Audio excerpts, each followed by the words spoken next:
OMG, ang pangit niya. What do you have to say about this? Kasi pag mga ganyan, alam mo naman, hindi ako nag-comment sa mga ganyan. Who am I to judge? Naku, tama ka dyan, alaga. Huwag kang magpakialam sa ibang buhay. Ay, hindi. Sino ba magsasabi din sa kanya na ang pangit ang mukha niya? Naku, Lord, kasi, sorry na. Kasi ang oily talaga ng mukha niya. Para siya ng past life niya, para siya ng tangkulong bogs.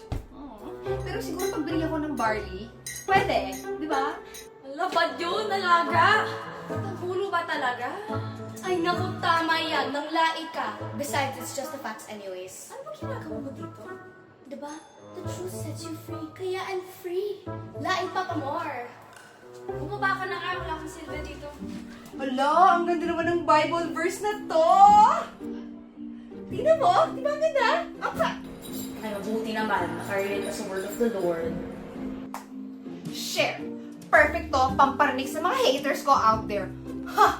Tignan natin sino may karapatan sa langit. Ha ha ha ha ha ha ha! Sa ako, Lord, gusto ko ng good health. Ay, good health, good health. 4 a.m. ka nakakatulog. Isa ka-online shopping mo yan. Don't stop shopping! Malaki naman yung kinikita niya sa dropshipping. Mas ka dito. Pagod ako. Lord, nahihirapan na ako sa kanilang dalawa. Nalilito na ako. Sige na lang, para makatulog ako, inumin ko na lang to.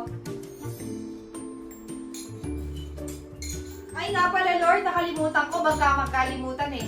Lord, pray over ko lang. Yung kapitbahay ko, napakadaldal niya. Sa kakabukan ng bibig niya, hindi na moisturize yung lips niya. Hindi ko na kaya yung kakachismosa niya. Stress na ako. Sige, inumin ko na lang to.